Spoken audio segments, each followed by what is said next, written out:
Dear students of BA final year optional, uh, this is the third unit,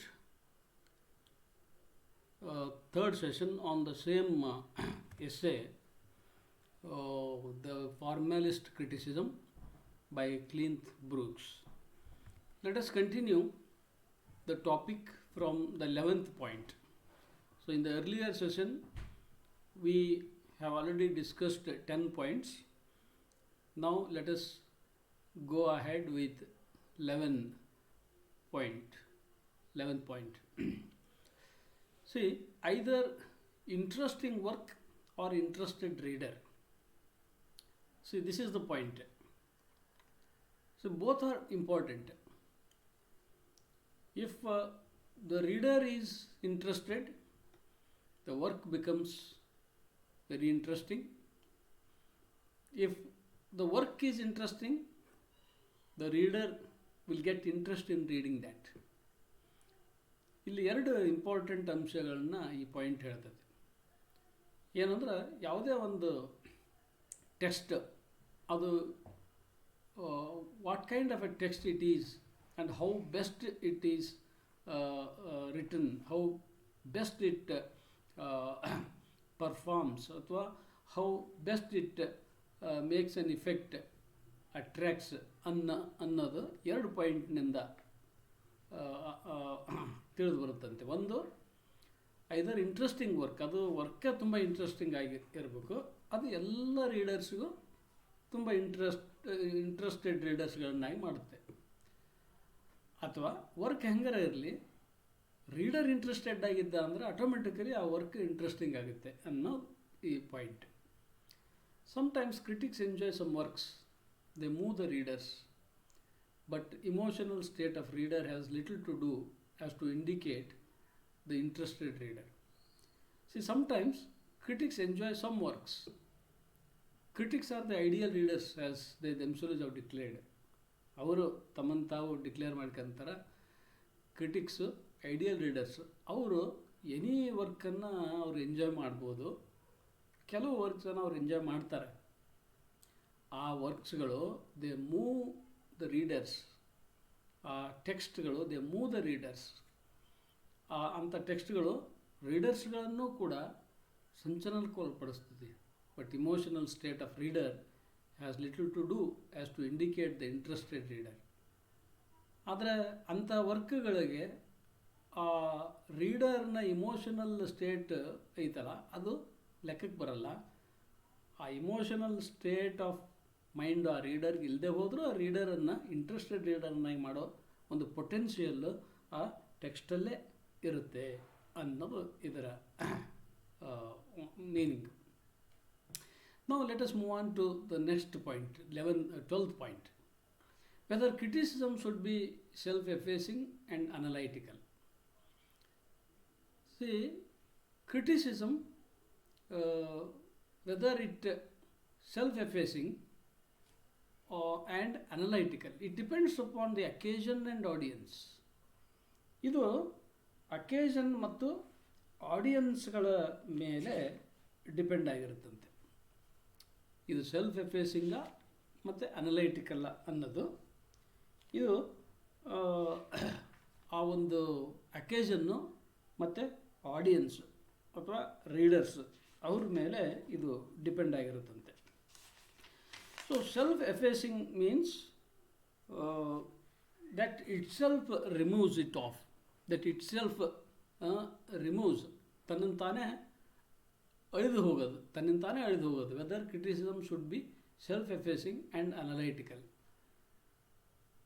critics job is not merely critical one, but he has dozens of tasks.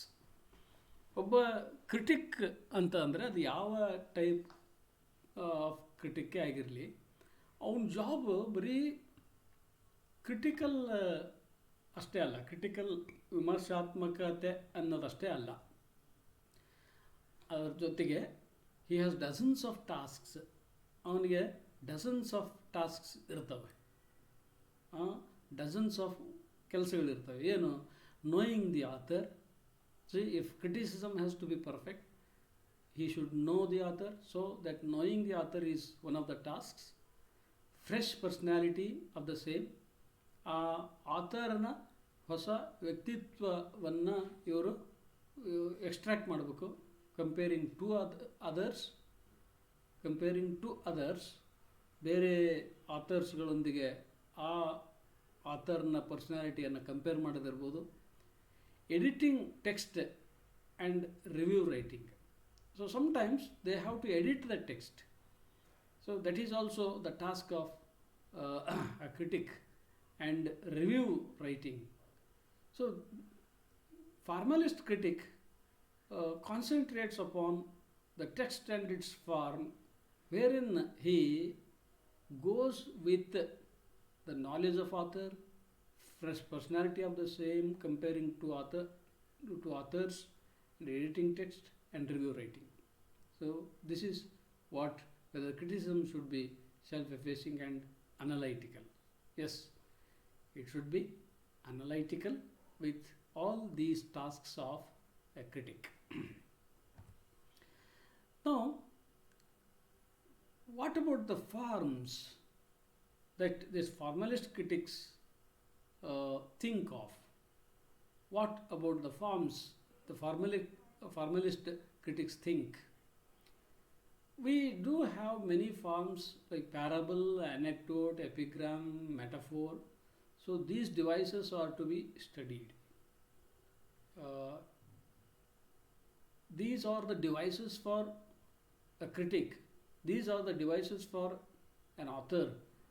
He should be aware of these, and accordingly he has to compose, he has to form his idea. So critic is also aware of these forms. Then only he will look into that particular text in a better way. ಅಂದರೆ ಯಾವುದೇ ಒಬ್ಬ critic ಒಂದು ಟೆಕ್ಸ್ಟನ್ನು ತುಂಬ ಚೆನ್ನಾಗಿ analyse ಮಾಡಬಲ್ಲ ಯಾವಾಗ ಅಂದರೆ ಅವನಿಗೆ ಈ ಎಲ್ಲ ಫಾರ್ಮ್ಗಳ ಬಗ್ಗೆ ಗೊತ್ತಿರಬೇಕು, ಅವನು ಅಧ್ಯಯನ ಮಾಡಿರ್ಬೇಕು. ಪ್ಯಾರಬಲ್ಲು, ಅನೆಕ್ಟೋಟು, ಎಪಿಗ್ರಾಮ್, ಮೆಟಫೋರ್ ಇವೆಲ್ಲ ಡಿವೈಸಸ್ಗಳು.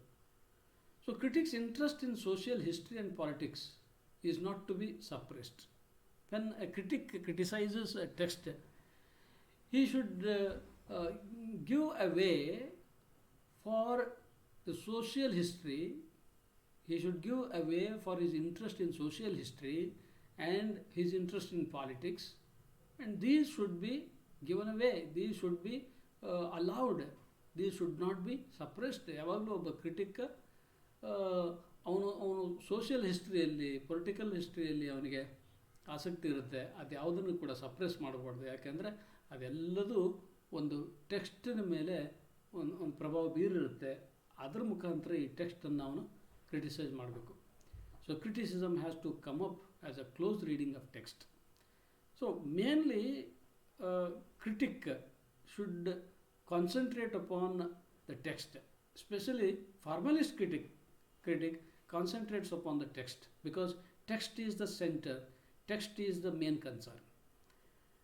Tact, common sense and uncommon sense are the requirements of a critic. ಈ ಒಬ್ಬ ಫಾರ್ಮಲಿಸ್ಟ್ ಕ್ರಿಟಿಕ್ಕಿಗೆ ಒಂದು ಟ್ಯಾಕ್ಟಿಕ್ಕು ಮತ್ತು ಒಂದು ಕಾಮನ್ ಸೆನ್ಸು, ಒಂದು ಅನ್ಕಾಮನ್ ಸೆನ್ಸು, ಇವೆಲ್ಲ requirements.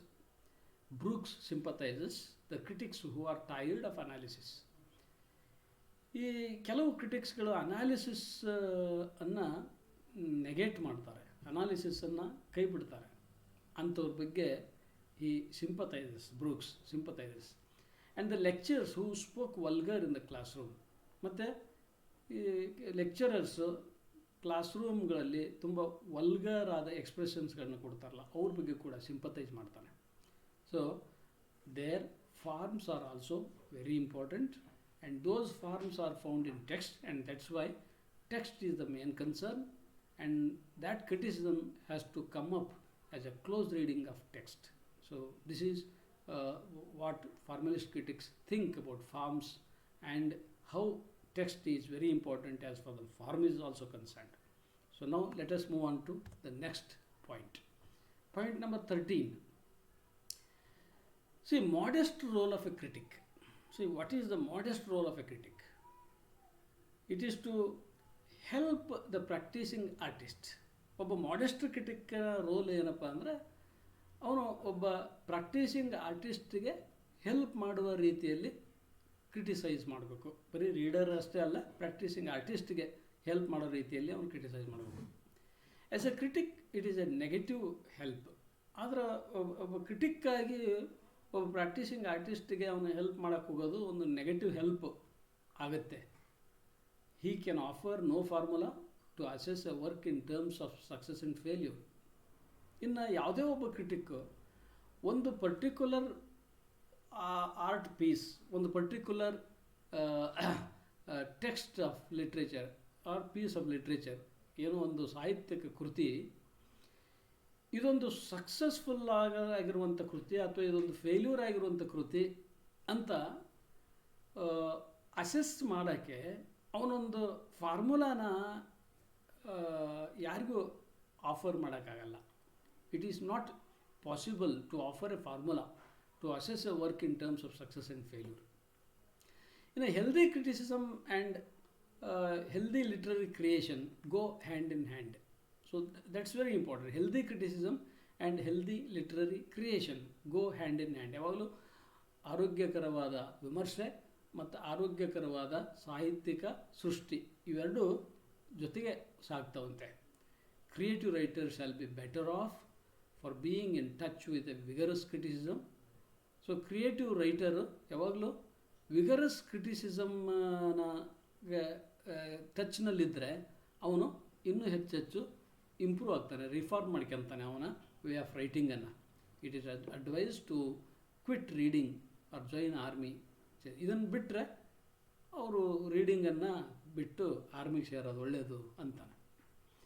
So let us go to the next point number 14. Positive help like Ezra Pound. So Ezra ಪೌಂಡನ ಥರ ಒಂದು ಪಾಸಿಟಿವ್ ಹೆಲ್ಪನ್ನು ಒಬ್ಬ ಕ್ರಿಟಿಕ್ ಹೆಂಗೆ ಮಾಡಬೇಕು ಅಂತ. Concern with the text, that's the first thing that critic can directly help the writer, the author, with the concern with the text. If he neglects the text, if he concentrates upon the idea or policy or the theme in the in a particular text, there he will negatively affect the writer. But he should be concerned with the text. With the technical problems, many other things outside criticism are the knowledge of personality of the other writer. So technical ಆದಂಥ ಕೆಲವೊಂದು ಐಟಮ್ಸ್ಗಳು ಮತ್ತು personality of the other writers, ability to stimulate to make positive, these are the ability to stimulate to make positive suggestions. ಇವೆಲ್ಲವೂ ಕೂಡ ಒಬ್ಬ ಕ್ರಿಟಿಕ್ನೊಳಗೆ ಇರಬೇಕು. ಇದರ ಮುಖಾಂತರ ಒಬ್ಬ ರೈಟರ್ಗೆ ಪಾಸಿಟಿವ್ ಆದಂಥ ಒಂದು ಹೆಲ್ಪನ್ನು ಮಾಡಬಲ್ಲಂತೆ. See, the 15th point, analysis of literary work as a document. ಏನೋ ಒಂದು ವರ್ಕನ್ನು ಒಂದು ಡಾಕ್ಯುಮೆಂಟ್ ಥರ ಅನಲೈಸ್ ಮಾಡುತ್ತೆ ಈ ಕ್ರಿಟಿಸಿಸಮ್. ಯಾವುದು ಈ formalist criticism. There are forces that have produced it. ಯಾವಾಗಲೂ ಒಂದು ಪರ್ಟಿಕ್ಯುಲರ್ ವರ್ಕ್ ಆಫ್ ಆರ್ಟ್ ಸೃಷ್ಟಿ ಆಗಬೇಕಾದ್ರೆ ಅದರ ಹಿಂದೆ ಕೆಲವು ಫೋರ್ಸಸ್ಗಳಿರ್ತವೆ, ಅವು ಕಾರಣ ಆಗಿರ್ತವೆ ಇದು ಪ್ರೊಡ್ಯೂಸ್ ಆಗೋಕ್ಕೆ. Some text can be the force itself in its own right. ಕೆಲವು ಟೆಕ್ಸ್ಟ್ಗಳಿರ್ತವೆ, ಅದರೊಳಗಿರೋಂಥ ಒಂದು ಸ್ಟಫ್ ಐತಲ್ಲ ಅದೇ ಅದಕ್ಕೆ ಫೋರ್ಸ್ ಆಗಿರುತ್ತೆ, ಅದರ ಆಧಾರದ ಮೇಲೆ ಅದು ಆಚೆ ಬಂದಿರುತ್ತೆ. That may be manipulated, it mirrors the past, influences the future. ಯಾಕೆ ಟೆಕ್ಸ್ಟ್ ಯಾವಾಗಲೂ ಒಂದು ಫೋರ್ಸನ್ನು ಹೊಂದಿರ್ತದೆ ಅನ್ನೋಕ್ಕೆ, all the texts are connected with the time, connected with the time that is past, that is future, that is present.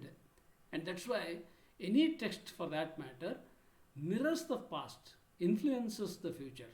ಯಾವಾಗಲೂ ಒಂದು text ಒಂದು ಪಾಸ್ಟನ್ನು ಏನು ರಿಫ್ಲೆಕ್ಟ್ ಮಾಡ್ತಾ ಇರ್ತೈತಿ, ಒಂದು ಇನ್ಫ್ಲೂಯೆನ್ಸ್ ಮಾಡ್ತಾ ಇರ್ತೈತಿ, ಫ್ಯೂಚರ್ನ ಇನ್ಫ್ಲೂಯೆನ್ಸ್ ಮಾಡ್ತಾ ಇರ್ತೈತಿ. They can't be denied by the critic.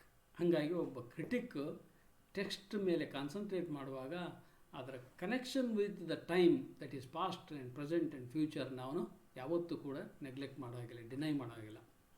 So reduction of work to its causes constitutes no criticism. ಯಾವುದಾದ್ರೂ ಒಂದು ವರ್ಕನ್ನು ಅನಲೈಸ್ ಮಾಡುವಾಗ ಅದರ ಕಾಸಸ್ಗಳಿಗೆ ಅದನ್ನು ರಿಸ್ಟ್ರಿಕ್ಟ್ ಮಾಡೋದೈತಲ್ಲ, ಅದು ಕ್ರಿಟಿಸಿಸಮೇ ಅಲ್ಲ. ನಾರ್ an estimate of its effective rhetoric applied to true ideas, philosophic yardstick to ideas.